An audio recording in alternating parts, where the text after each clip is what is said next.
দেখো কি করে হাফ বানালে শার্ট তুমি? 100 টাকায় হাফ শার্ট কি করে বানালে আরো বানাও করে দেখি না।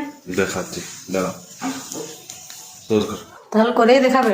হ্যাঁ আর প্রথমে এইখানটা এইভাবে ভাঁজ করলে হুম দিয়ে এই দুদিকটা এরকম সোজা ঠিক আছে এরকম সোজা ভাঁজ করলে হ্যাঁ ঠিক এরকমটা দেখাবে ঠিক আছে তারপরে এইখানটা এরকম ভাঁজ করলে হ্যাঁ এগুলো হাত তৈরি হচ্ছে ঠিক আছে আবার এদিকটাও সেম ভাঁজ এ দেখো এরকম হ্যাঁ তারপরে এটা কি কলা টলা না কি হলো এটা? না এটা এখন লাস্ট অব্দি দেখো আগে দিয়ে তারপরে এইখানটা ভাঁজ করলে হ্যাঁ ঠিক দিয়ে আবার এইখানটা ভাঁজ করার পরে এই জায়গাটাও ভাঁজ করে দিতে হবে হ্যাঁ। এরকম করে ঠিক আছে এইটা কলার এটা কলা। হ্যাঁ তারপরে কিছু নয় তারপরে এইটা এরকম করলে তো এই যে এইটা ভাঁজ করেছিলে এটা ভাঁজ করেছিলে এই ফোল্ড করলে দিয়ে এই যে এই কলারের মাঝে এই কলারের মাঝটাতে এভাবে ঢুকে দিলে হ্যাঁ বাস হয়ে গেল 100 টাকায় হাফ শার্ট